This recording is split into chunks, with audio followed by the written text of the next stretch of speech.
Good morning students, BSc part second year की Shri Agrasen PG college की online digital क्लासों में आपका हार्दिक स्वागत है, हार्दिक अभिनंदन है।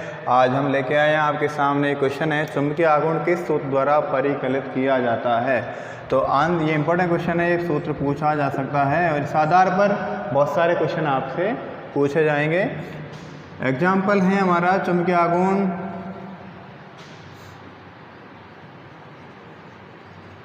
Magnetic momentum.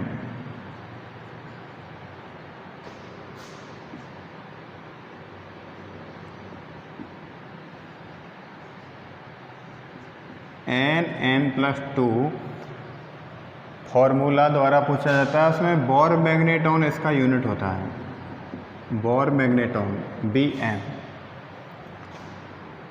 तो यहाँ पर चुंबकीय जो आघूर्ण है मैग्नेटिक मोमेंटम n+2 का अंडर रूट और वो कहलाता है यहाँ पर चुंबकीय आघूर्ण का फॉर्मूला। चुंबकीय आघूर्ण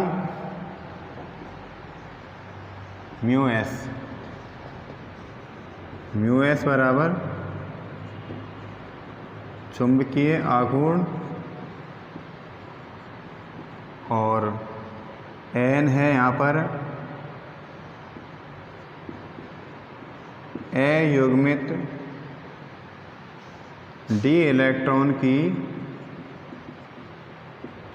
संख्या और Bm है बोर मैग्नेटॉन। बोर मैग्नेटॉन और ये क्या है, मात्रक है। किसका मात्रक है? चुंबकीय आघूर्ण का एक मात्रक है। तो इम्पॉर्टेंट क्वेश्चन है ये, आप इजीली इसको लिख सकते हैं और कर सकते हैं। बहुत बढ़िया क्वेश्चन है। इस क्वेश्चन के आधार पर बहुत सारे आंसर दिए जाएंगे और उसमें एक क्वेश्चन इसके आधार पर मैं लिखने जा रहा हूँ और वो क्वेश्चन है, इसी क्वेश्चन को बेस बनाते हुए वो क्वेश्चन है और इम्पोर्टेंट क्वेश्चन है वो भी। और नाम तो आपने इसका सुना ही होगा और नहीं सुना है क्योंकि ऐसा क्या बोला मैंने, इसका नाम आपने कक्षा 12 में सुना होगा कोऑर्डिनेशन कंपाउंड्स में, और ये है पोटेशियम हेक्सासाइनोफेरेट सेकेंड। तो क्वेश्चन हमारा एक एग्जाम्पल ले लेते हैं। क्वेश्चन है क्वेश्चन K4 FeCN6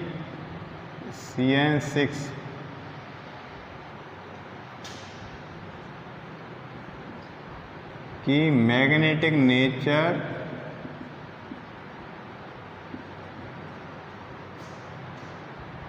तथा चुंबकीय आघूर्ण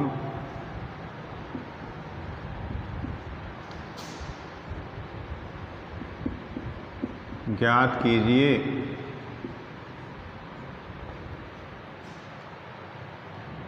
मैग्नेटिक नेचर तथा चुंबकीय आघूर्ण ज्ञात कीजिए। पता है आपको, नाम सुना आपने, नाम सुना है, पोटेशियम हेक्सासाइनोफेरेट सेकेंड। ये है उपसय संयोजक यौगिक। और अब आपने 12वीं क्लास पढ़ लिया, सेकेंड ईयर में आप दोबारा इसको पढ़ने वाले हैं। एक फर्स्ट ईयर में आपने गैप दिया, लेकिन अब आपकी इसी जो पेपर में अलग से एक यूनिट बनाई गई है उसमें आप इसका बहुत डीपली स्टडी करने वाले हैं, इनके नॉमेनक्लेचर पढ़ने वाले हैं। लेकिन अभी हम यहाँ पर क्या देख रहे हैं, इसकी मैग्नेटिक नेचर के बारे में बात करें तो इसका आंसर लिख रहे हैं हम। ध्यान देना, ये है एंटिटी और ये है इसका बाह्यतम सबसे पहला सूत्र का भाग है। एंटिटी में कौन है? Central atom Fe। तो हमें यहाँ पर कौन कौन सी मुश्किलों का सामना करना पड़ेगा, इसके लिए हमें देखना पड़ेगा कि सेंट्रल जो एटम है, केंद्रीय जो परमाणु है वो धातु है, उसके ऊपर कौन सा चार्ज है, कितना यहाँ पर आवेश है। उस आवेश के आधार पर इसकी ऑक्सीडेशन नंबर का निर्धारण होगा और ऑक्सीडेशन नंबर के आधार पर ये पता चलेगा इसके पास कितने अनपेयर्ड इलेक्ट्रॉन हैं। लेकिन यहाँ पर ध्यान देने वाली बात एक और है कि यहाँ पर इसका हाइब्रिडाइजेशन क्या होगा, संकरण क्या होगा। गौर करना है यहाँ पर लिगेंड्स के बारे में बात कर लेते हैं थोड़ा सा हम। साइनाइड एक लिगेंड है और ये स्ट्रॉन्ग लिगेंड में काउंट किया जाता है और इसके कारण यहाँ पर इलेक्ट्रॉन का पेयरिंग हो जाता है, युग्मन हो जाता है। तो यहाँ पर ये बहुत बड़ा इफेक्ट डालेगा। तो केंद्रीय परमाणु की central metal atom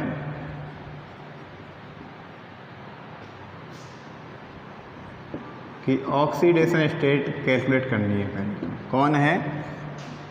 central metal atom Fe की ऑक्सीडेशन स्टेट कैलकुलेट करनी है। तो यहाँ पर K4 देखिए शुरुआत में पोटेशियम के पास कितना इलेक्ट्रॉन चार्ज है, पोटेशियम आल्सो पॉजिटिव चार्ज। तो इसके पास यहाँ पर +4 है, तो यहाँ पर कितना हो जाएगा +4। भाई इसके पास +4 है, इतने ही यहाँ पर माइनस के हो जाएंगे, तो +4, तो यहाँ पर कितना हो जाएगा -4। तो यहाँ पर साइनाइड 6 है, तो मैं आपको इजीली बताता हूँ 6 में से 4 घटा दो, कितना हो जाएगा? Fe+2 अवस्था में आ जाएगा। कौन सी अवस्था में आ जाएगा?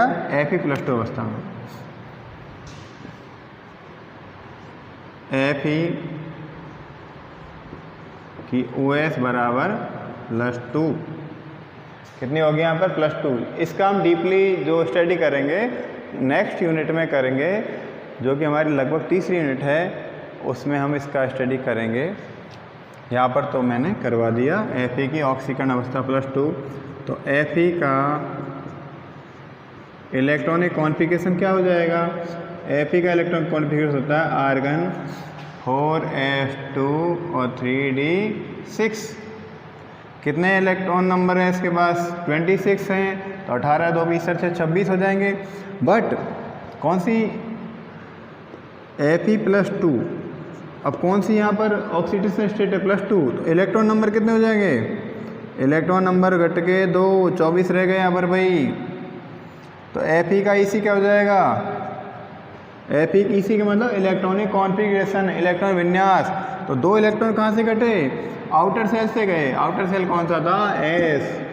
तो भाई S का तो चला गया इलेक्ट्रॉन। अब कौन बचा?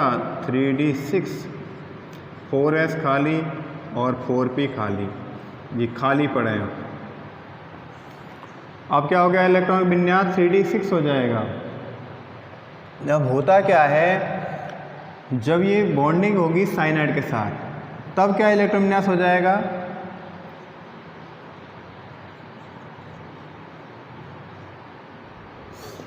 FeCN6 का इलेक्ट्रॉन विन्यास क्या हो जाएगा? आर्गन 3d में कितने इलेक्ट्रॉन हैं? 6, 1 2 3 4 5 6, 1 2 3 4 5 और 6 इधर हो जाएगा, राइट। 4s खाली है भाई 3d, और ये 4s ये खाली पड़ा है, और 4p भी यहाँ पर खाली ऑर्बिटल है, रिक्त ऑर्बिटल है।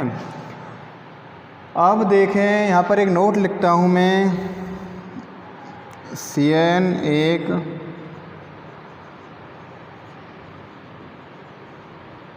स्ट्रॉन्ग लिगेंड है। शॉर्ट में लिख रहा हूँ, बस समझा रहा हूँ। अतः d इलेक्ट्रॉन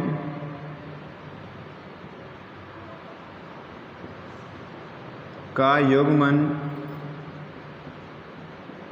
क्या हो जाता है? हो जाता है। d इलेक्ट्रॉन क्या हो जाएगा? युग्मन हो जाएगा। अब गौर करना कैसे होगा? देखो ओवरऑल कितने इलेक्ट्रॉन है? हाउ मेनी इलेक्ट्रॉन कितने? 6 इलेक्ट्रॉन है। तो यहाँ पर ये इलेक्ट्रॉन इसके साथ, ये इलेक्ट्रॉन के साथ पेयरिंग कर लेंगे, तो क्या हो जाएगा?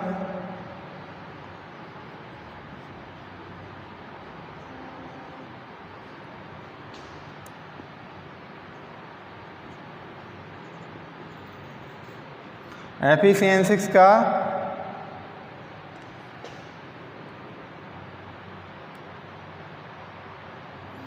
-4 लगाता हूँ। आर्गन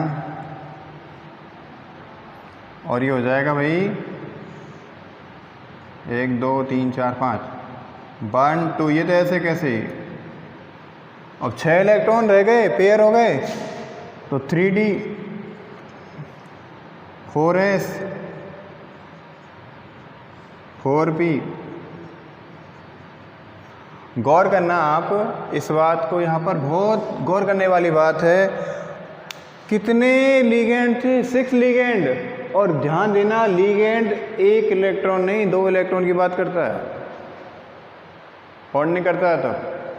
तो साइनाइड कितने लीगेंड है? 6। इनको 6 की 6 चाहिए पूरे पट, पूरे यहाँ पर ऑर्बिटल खाली चाहिए। कितने यहाँ पर तो भरे हैं, डी के पास कितने? 2, एस के पास 1, 2 और 1 3, और पी के पास 3। तो संकरण कौन सा हो जाएगा? FeCN6 -4 का संकरण क्या हो जाएगा भाई?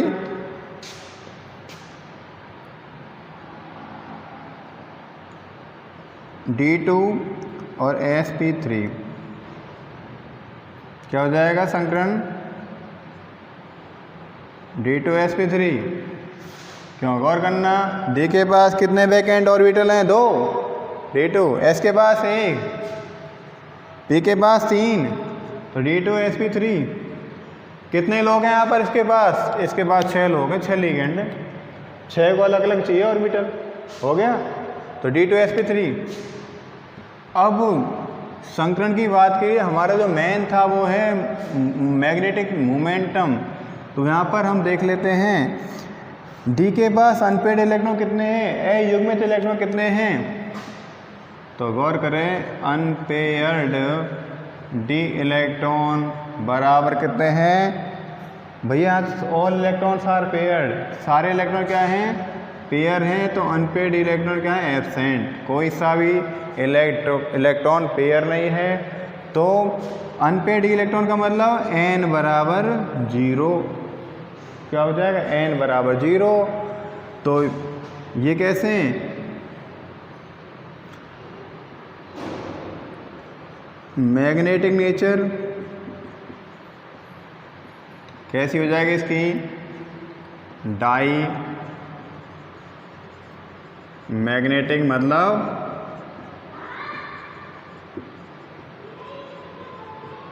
प्रतिचुंबकीय। कैसी हो जाएगी इसकी? प्रतिचुंबकीय।